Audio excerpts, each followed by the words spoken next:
Welcome everyone. Today we are excited to bring you the 5th episode of our new 101 Ways podcast.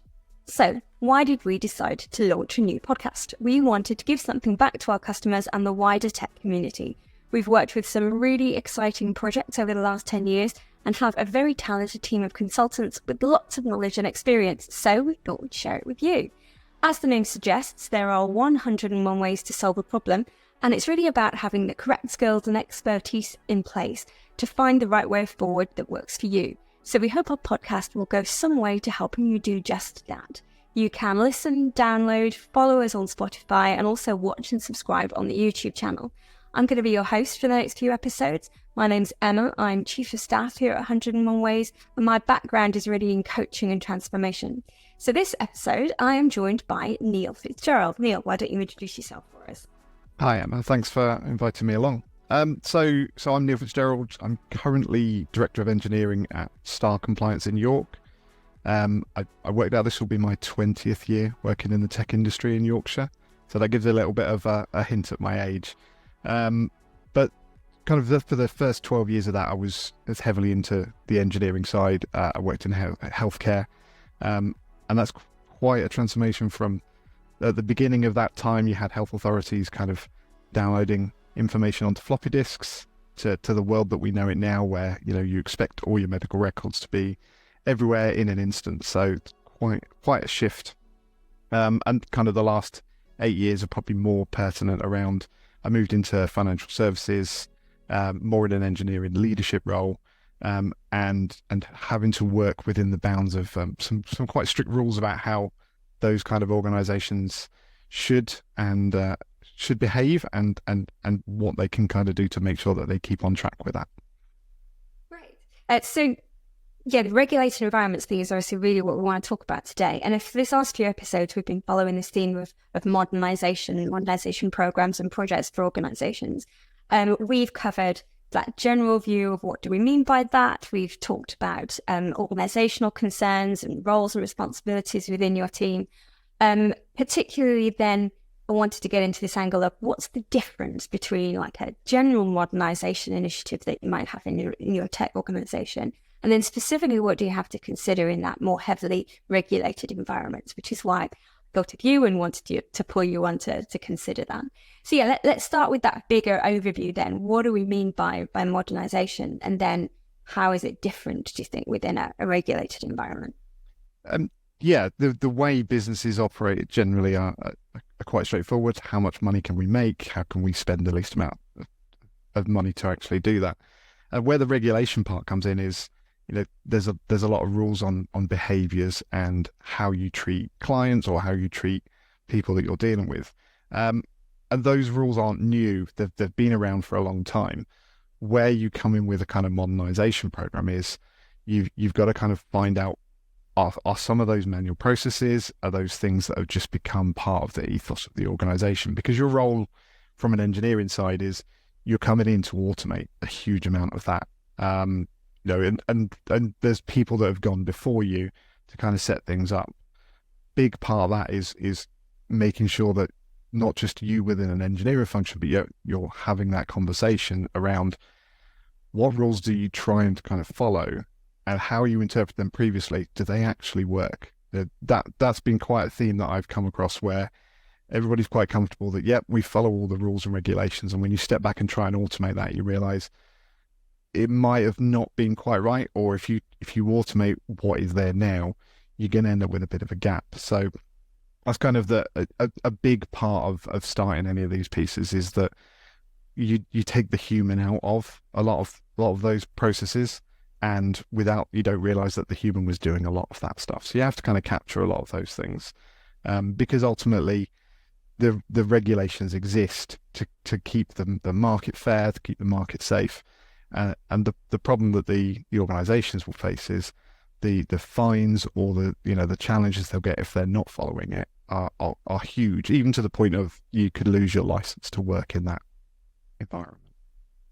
There's a lot that you just described that I want to dig into. So I'll take them one at a time, and no doubt I'll forget some, but let's see what we come back to. I guess the first thing that strikes me is, like you say, is that emphasis on automation. And do you think that kind of things to do when we say to modernize our systems is to automate an awful lot of it. Yeah, I mean, if you're privileged enough to work in kind of the tech world or engineering, you don't realize that a lot of the things you've done have existed for a long time. They've just been processes that business have put in. Sometimes people's individual jobs are things that evolved over time. So you have to kind of appreciate that and look at, you're actually coming in to kind of get rid of somebody's role in some instances, and they know a lot about this that may not be documented. So yeah, you do kind of have to appreciate that, and you're coming in to make sure that the business can focus on, if there's something that somebody's been doing for years, you can make sure that they're free to get on and do something else, but you've got to make sure that you know what you're doing, because once you switch that on, once you take that human out of the element, whatever you've designed will run. And if it's designed in the wrong way, people get impacted, clients will be impacted, but ultimately the business needs to think of, did we think that through? Did we really understand what we were doing? When you look at a lot of financial services, what they want to be getting on with is all of the stuff that drives their business and growth, but they do have to do these things. So once you've done that automation, no one's really going to look at that unless there's a problem, and that's what you'll hopefully want to avoid. Brings up a lot of issues. It's the word that's flashing at the front of my head when you're talking about that is really about trust. It's like, do we trust a person more than we trust an automated program to do some of that? I think I've seen, and you will as well, a lot of organizations that rely really heavily on the fact that it has to be eyeballed, and you can do whatever you want, but now give me a human to go and have a look at that and sign it off and go and send it somewhere and go do that. Is that more trustworthy than automating it repeatable for a computer to go do that? I think the answer is probably not clear. It's probably, it depends on the circumstances. When things go wrong, people feel a level of trust that somebody did look at that and then, let's work on improving that. When things go wrong and it's an automated process, the blame is put at, it was the computer, which is an unfair kind of place to blame that, because ultimately we didn't really understand what it was supposed to do. There's probably a level of trust that when things go wrong so obviously, a human would have kind of raised their hand, even if they don't understand it. They would see, I'm not expecting that volume of things to happen. You can spot those things.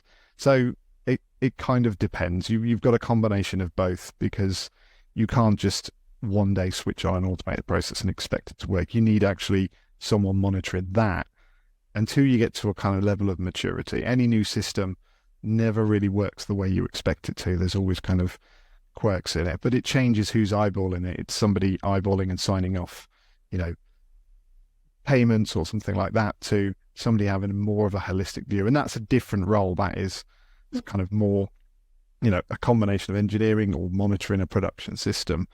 So you never really get away from a human keeping an eye on things, but the way that they keep an eye on it is going to be a very different approach. That makes it really difficult, you say, to understand it in the first place. So we need engineers to understand it. Is it a specialist, an SME that really understands that and then translates it for our engineers? How do you bridge that gap between people that really understand it inside out and the people that can go and automate it and do the work in the first place? I found it's a combination of kind of both worlds. If you work solely in the engineering world, the things that excite you are, building a perfect system that covers all of the different use cases and can recover itself.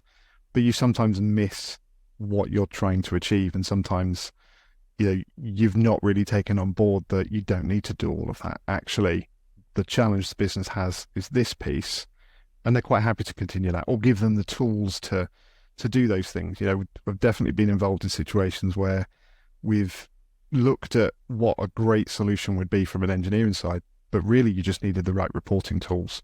You just needed to be able to give people enough oversight, and you can actually reduce the amount of work to do. You don't need to completely automate everything.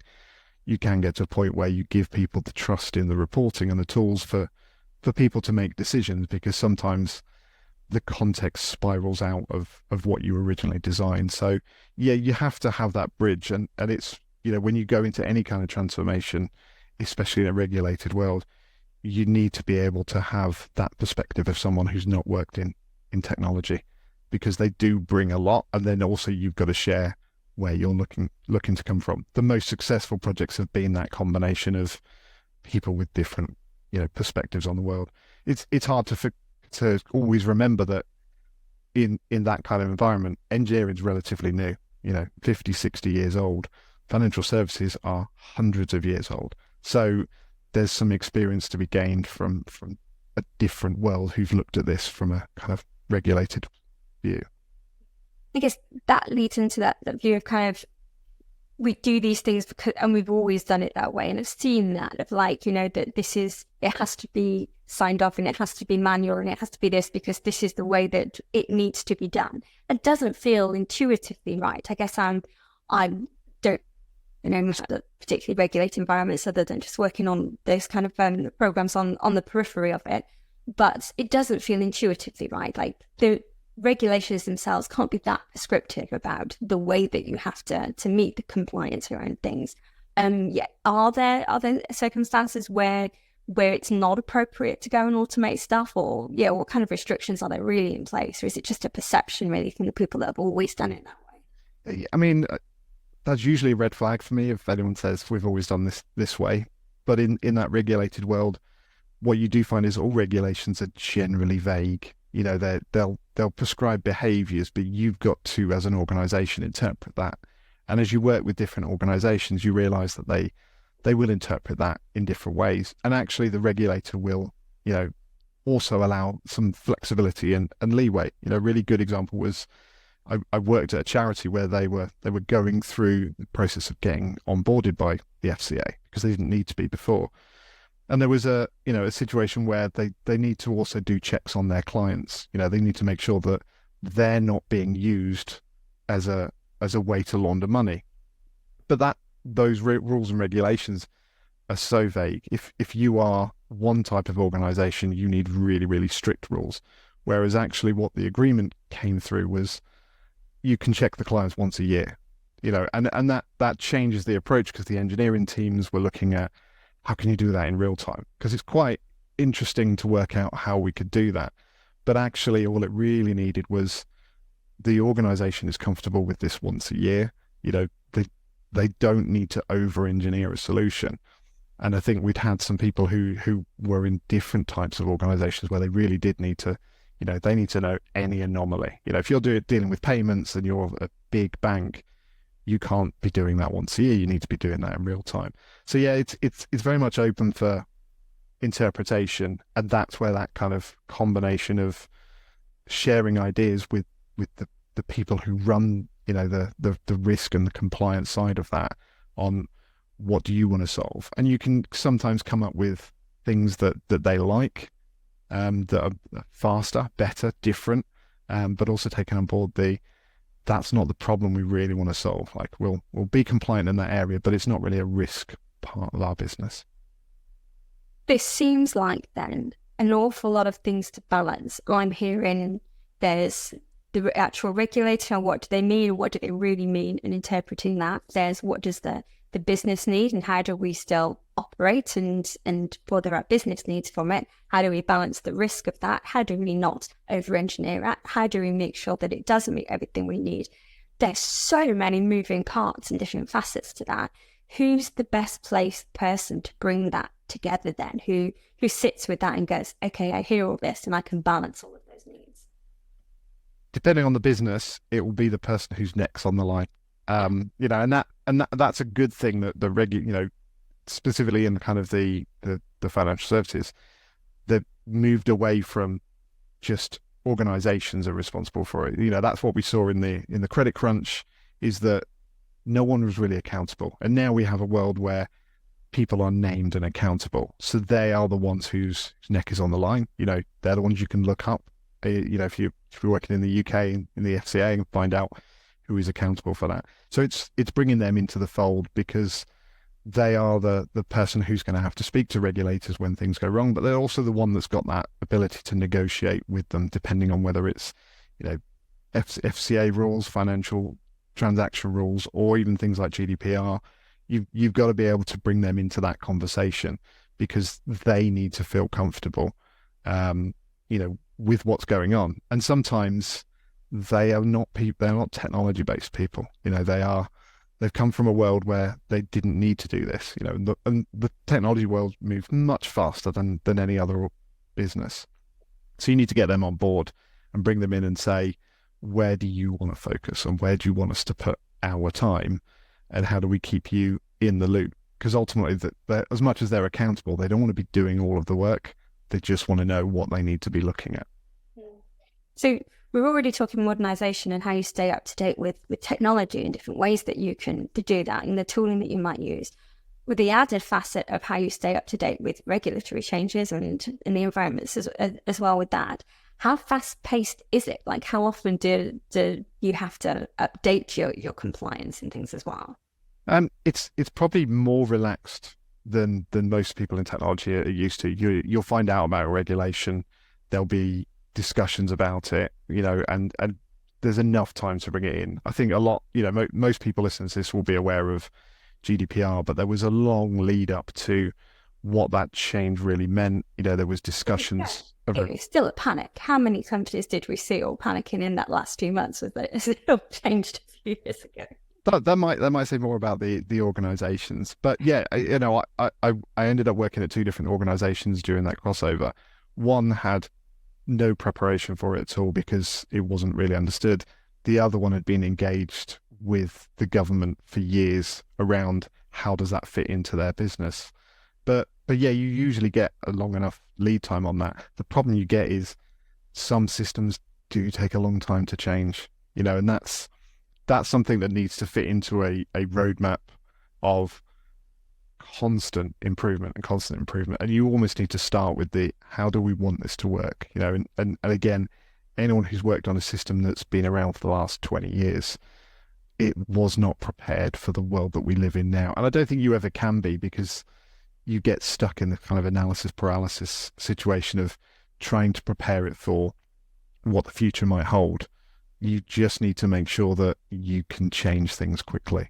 And again, that's part of getting engineering and technology a seat at the table, and which I think has generally happened in most organizations, that you've got somebody waving that, flag to say, we need to make sure we're able to change with regulations that change going forward. And generally most regulations, when they are big changes, don't expect you to move heaven and earth, but they want you to plan forward. That was the big thing about GDPR, was that it was privacy by design. So accept what happened in the past, because we've had data regulations for decades now, but going forward you now need to think about this. And that's where the tipping point was of everybody just needs to be prepared for constant change. I guess that really means that modernization angle in general, as in being able to automate more, being able to make changes quicker on your platform and use tools that are available to people generally in engineering. Does that then make it easier to respond to regulatory changes? It again, that's another one that it depends on whether you've got enough of a voice of engineering talking through this. And a lot of people in my world talk about Conway's Law, which is around how organizations tend to build their systems around how they're organized. That can be a nightmare in a big organization where you realize that you've got multiple copies of the same data because it was all designed around that. That makes things really hard. And that's kind of the bigger challenge of any kind of engineering leadership, is to coach away that behavior and say, look, we need to share things, we need to communicate, because that gives us that ability to change. When you realize that you've got to make a big structural change for regulation, but every department's got their own system and version of what they do, that's when the exec suddenly hear everything costs a lot of money to change, and we're going to have to scupper all the roadmaps. And it's because of the poor decisions you've made in the past. Where you've been able to move quick is you've shared things and you've communicated really well as an organization. So actually keeping up to date and changes are not that hard. It's more generally as well. I mean, certainly a few years ago, less so now, seeing more organizations that would talk openly about the fact that they are not a technology organization. We're not a technology company. We are a delivery company. We're a this business or something else business. We just happen to have a technology team or a technology department that enables us to go do that. That seems less and less relevant these days. Everyone has to have technology at the heart of what they're doing, don't they? I guess, but in those older institutions, and particularly maybe in financial services or wherever else, and maybe that's just my preconceptions of it as well. Do you still see that? Is there an awful lot of companies out there that consider technology just something that happens over there, but this is the real business and technology just sort of supporting that? Yeah, and I obviously come from a bias side of, I see technology across everywhere.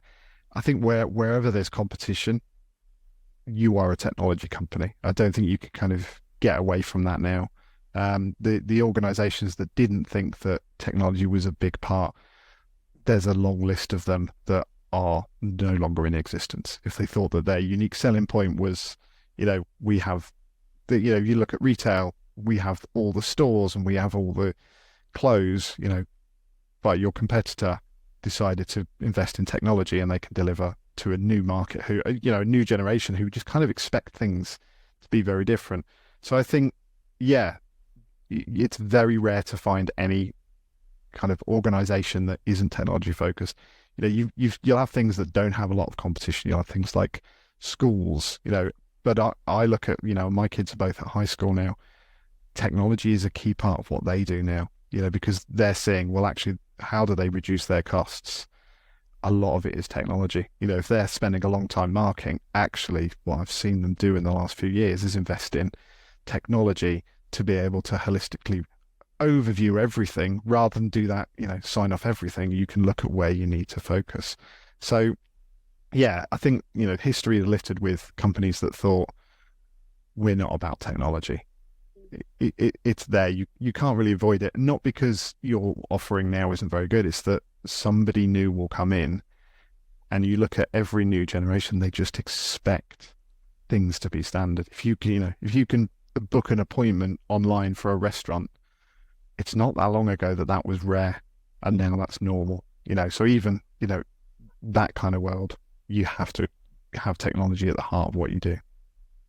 Thinking again about that kind of those balance of needs and all the different players in those organizations, I can imagine that it's actually quite nerve-wracking or quite daunting for an engineer that's suddenly faced with, maybe they've not worked in financial institutions before, and now there's all this world of regulatory compliance, and that's got to be quite nerve-wracking, and that weight of responsibility, and the post office scandals in the back of everybody's heads, obviously, as well. But then also from somebody who's very business oriented and knows those regulations would be quite nervous of the technology and what power that's going to take away from them. So I can imagine a whole plethora of people that are really sort of scared of the unknown and nervous of actually, what kind of control is this really pushing from me? And how do you get over that then? You must have seen that. Yeah, you definitely do. And it was, from my career, it was probably part of my transition away from the hands-on doing to there's actually a big role in terms of engineering leadership who know how things fit together, but also that your role is to communicate across the business, and to be that face. Because what we probably have had as a model is those people who are not used to technology, who are responsible for regulations, they, are suddenly forced with dealing with somebody who just, that's their role. They just write software, and there isn't that bridge in between. So there's definitely a rise in kind of that engineering leadership role is to spark that conversation and to bring different perspectives, because the most successful businesses will have cross-functional teams at a really high level that trust each other. If you don't trust each other, you're not going to get anywhere. You're constantly going to be second guessing, and part of that is being open about your concerns, about where you think this can go, building that trust and vulnerability within a kind of leadership team is core to any business, especially when you look at, scaling up a business. If you have that by default, you need to invest in that. So there's lots of ways of dealing with that. But ultimately, yeah, you just need all those different opinions in the room because they're all experts, trusting each other's kind of perspective on what we should do. So what's next? We all remember, like, say, GDPR coming in. It was such a big deal. We saw lots of companies running around like headless chickens in the last couple of months before it all kicked in. What's changing next then? What's on the radar for companies right now? I think everywhere's looking at, what we dealt with stuff like GDPR. When we build the next thing, what do we need to do? And approaching that from it's quite a daunting task to kind of get on board with trying to build that perfect solution. You've got to look at what your needs are as a business. What's your appetite for risk? Do you want to get to market quickly? You can probably do that outside of regulated environments, but sometimes you've got to go through that.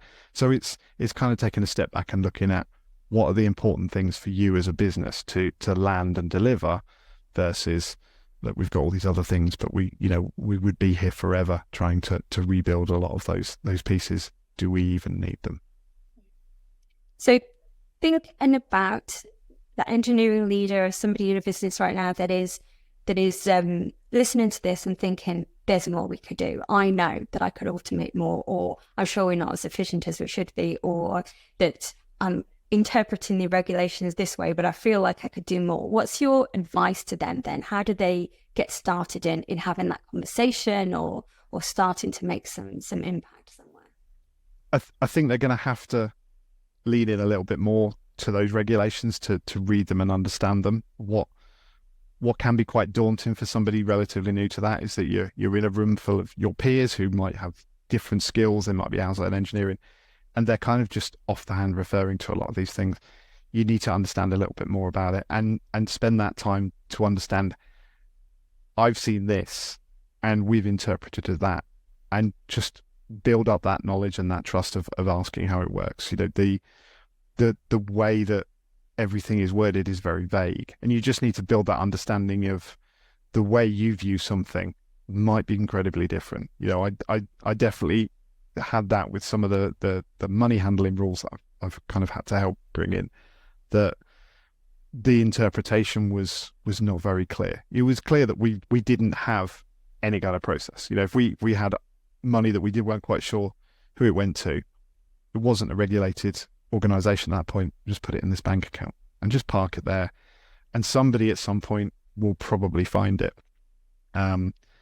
When we went through and had to kind of bring on board, we're going to be an FCA regulated organization now, the rules changed from park it and not know about it to you've got 5 days, and within those 5 days, if you can't find out whose money it is, you have to send it back to where it came from. And that shift is huge, but how you interpret and how you do that comes in very different ways. The engineering team at that point came up with a really great, perfect solution of how to track and trace and do all these comparisons to work out who this money was for. What they missed was that was a very expensive solution, and actually they should have started back with, how do we want to, we think it's this, let's talk about it. They didn't really talk about that with the rest of the business. They just assumed that they'd come up with the best solution. And we had to kind of step back and go, how do you interpret that? And the reality is it ended up just being, we just need reporting and we'll get somebody to look at that, because the scale of it wasn't huge. And when there were major problems, the business can draft other people in, but it caused quite a lot of tension because there was a really perfect solution from an engineering side. It was just very expensive. And there was an acceptable solution from the business side of that we know about this, but we think that we can cope with it and we can scale up and down. So it was getting that understanding up front. You both will look at the same regulations and see very different ways of solving those problems. So how do you balance that then, and who gets to decide how you interpret it? So we had a client a little while ago, and one of our consultants got so frustrated trying to listen to all the different people who were interpreting FCA regulations one way or another, that in the end he phoned the FCA himself and was just like, look, this is how I'm reading it, what do you think? And actually they were very friendly, they were very helpful. But is that what you should do? How do people navigate that then? It's a tough one. That's one solution, which is probably really good, and people generally don't think of that. But if you've got somebody they're on the hook for this, they'll see that as the best way forward. So that's great. Ultimately, it's a bit of a compromise. You've got to really understand what does the business want to really achieve, and sometimes you have to go with, well, are we taking that kind of responsibility on? An example I had where we, from an engineering side, accepted a compromise, and it was around GDPR, that we'd have a new business that was very successful in the US came over. We were building out their version of how they do kind of credit reporting, and everything was agreed in terms of timelines, except there was a complete misunderstanding of the markets are very different in the US and the UK. And what it came down to is that we would not deliver that project on time. It would be very late if we put in this just one feature from GDPR, which is you're allowed to change details, you're allowed to change your address, which seemed, if you'd not been involved in that, seemed like a trivial thing, but it was a huge amount of work because of all the fraud checks involved in it. But from an engineering side, we kind of surfaced this. We said, this is the risk you're going to take if you don't do this. So we ended up with a compromise of, okay, well, we'll allow that, but it won't quite work on the back end. We'll protect ourselves from fraud, but we'll at least hit that deadline. And we know that we've got a gap, and we'll prioritize that. So we went live with this, and there was a clear gap in how it was dealing with a very specific part of GDPR. And that was fine, because straight away we went on, and that was the next piece of work to do. But it was a new world for some of the engineering team to go, we're going to go with this clear gap. I'm like, yeah, we are, because we have to take a balance. But everybody knows about it. Everybody's aware of it.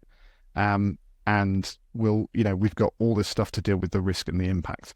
If we obviously just shelved it, I think people would have been very unhappy. But there was a commitment to, we need to hit we need to hit this deadline, because otherwise we're going to lose this, and this. So yeah, that was kind of a first for going with a solution we know doesn't quite fit the regulations, but everybody felt informed, everybody was comfortable.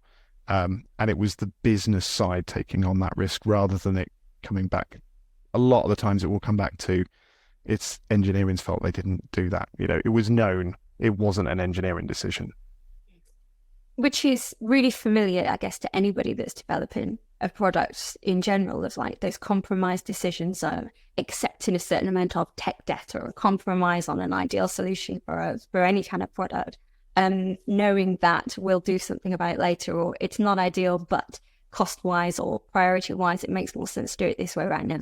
I guess the difference is that it's not just a less than ideal or what you would like from a customer's perspective, but it's the law is with more of a risk of return. Yeah, definitely. And you've got to accept that in the real world, every business is making decisions about where to prioritize and where their risk is.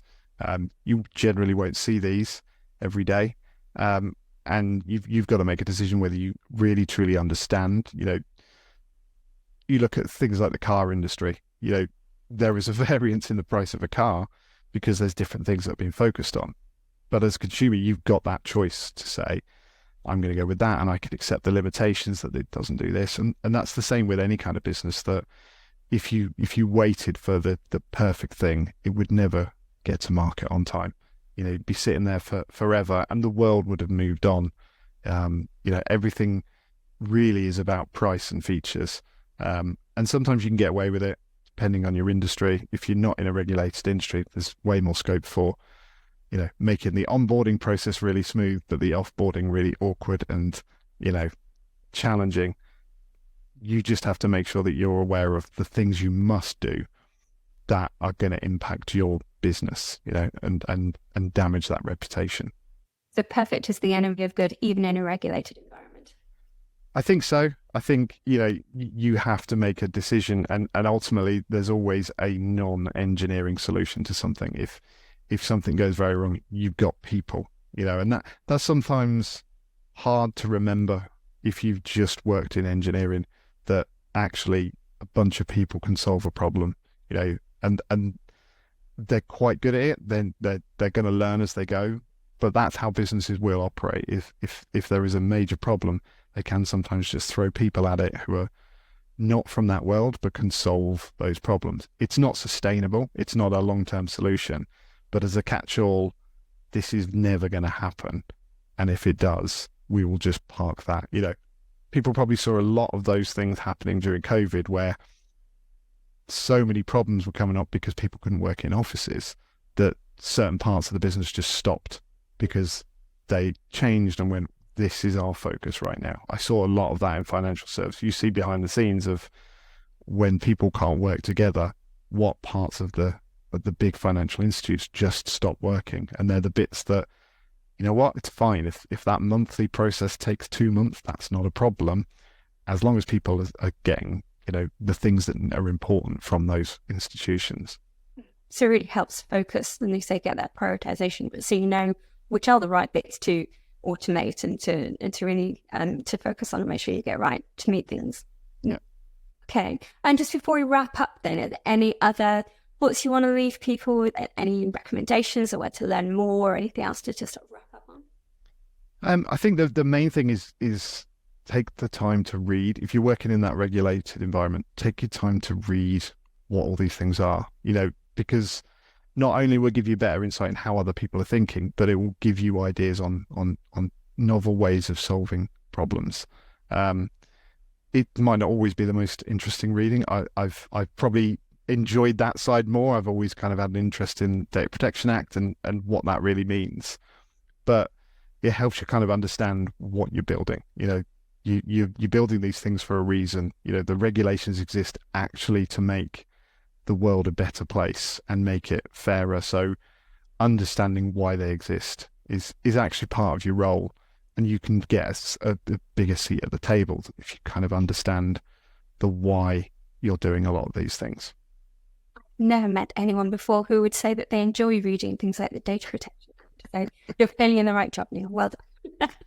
Right. Thank you, Neil, for sharing all your knowledge and expertise in this area. We will continue to focus on this theme of modernisation this quarter. So do get in touch if there's anything else you'd like to discuss.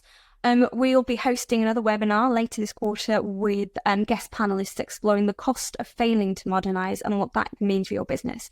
We'll also be publishing an ebook on how to create a successful modernisation strategy. More details to follow on these in the next few episodes. And then moving on from that, next time we're going to focus on a theme of data and AI. So keep your eyes peeled for that episode coming up. Don't forget to follow us on Spotify and subscribe to the YouTube channel. And we look forward to seeing you again soon. Neil, thanks very much. Thanks very much, Emma. Bye.